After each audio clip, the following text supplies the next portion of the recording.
સુરતના લસકાણા વિસ્તારમાં પોલીસ દ્વારા એક અનોખી પહેલ કરવામાં આવી છે।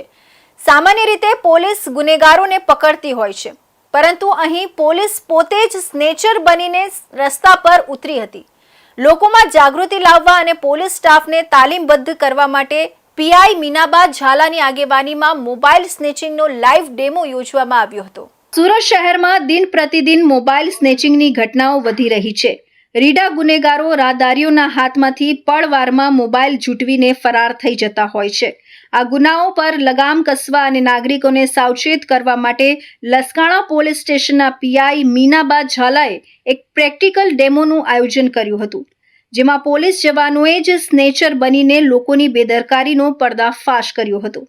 આ ખાસ તાલીમ અને જાગૃતિ અભિયાન અંતર્ગત પોલીસની ટીમે રસ્તા પર પસાર થતા લોકોની વચ્ચે જઈને મોબાઈલ સ્નેચિંગનો ડેમો આપ્યો હતો।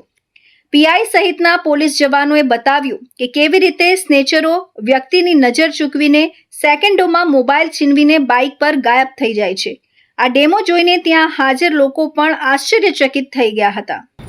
સ્નેચિંગ મારા દ્વારા અને પોલીસની ટીમ દ્વારા સ્નેચિંગ અમે એ અનુસંધાને કરેલ છે કે જ્યારે અમે પેટ્રોલિંગમાં હોઈએ છીએ, ફૂડ પેટ્રોલિંગમાં, રૂટીન પેટ્રોલિંગમાં, ત્યારે અમને જોવામાં આવે છે કે લોકો અલગ અલગ રીતે એટલે કાનની નીચે દબાવીને મોબાઈલ ચાલુ હોય છે, ચાલુ રસ્તા ઉપર મોબાઈલ ખુલ્લો રાખીને આ રીતે નીકળે, બિલકુલ મતલબ અલગ અલગ રીતે બેદરકારીથી રસ્તા ઉપર નીકળતા હોય છે। એની આસપાસ શું થઈ રહ્યું છે એને ખ્યાલ નથી હોતો અને સ્નેચરો જે છે એ જેમ વિડીયોમાં બતાવ્યું, આપણે ડેમોમાં બતાવ્યું, એ રીતે ઇઝીલી એના મોબાઈલ સ્નેચ કરીને જતા રહે છે।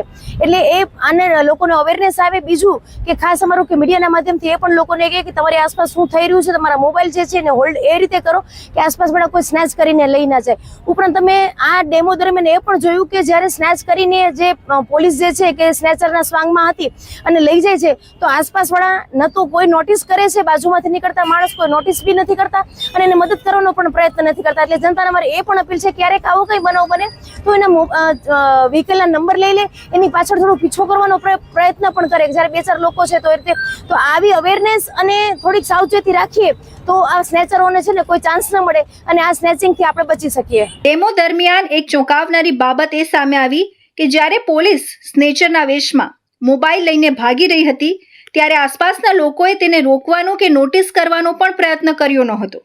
પીઆઈએ અપીલ કરી હતી કે જો આવી કોઈ ઘટના બને તો નાગરિકોએ સતર્ક રહી ગુનેગારના વાહનનો નંબર નોંધી લેવો જોઈએ અથવા તેને પકડવામાં મદદ કરવી જોઈએ। લોકોની જાગૃતિ જ ગુનેગારોના હોંસલા તોડી શકે છે। પોલીસની નાગરિકોને ખાસ અપીલ કે ચાલુ રસ્તે કે ભીડભાડવાળી જગ્યાએ મોબાઈલનો ઉપયોગ ટાળો। ફોન પર વાત કરતી વખતે મોબાઈલને મજબૂતીથી પકડી રાખો। તમારી આસપાસ શંકાસ્પદ રીતે ફરતા બાઇક સવારો પર નજર રાખો। કોઈ પણ અનિચ્છનીય ઘટના બને તો તાત્કાલિક પોલીસનો સંપર્ક કરો અને આરોપીના વાહનનો નંબર લેવાનો પ્રયાસ કરો।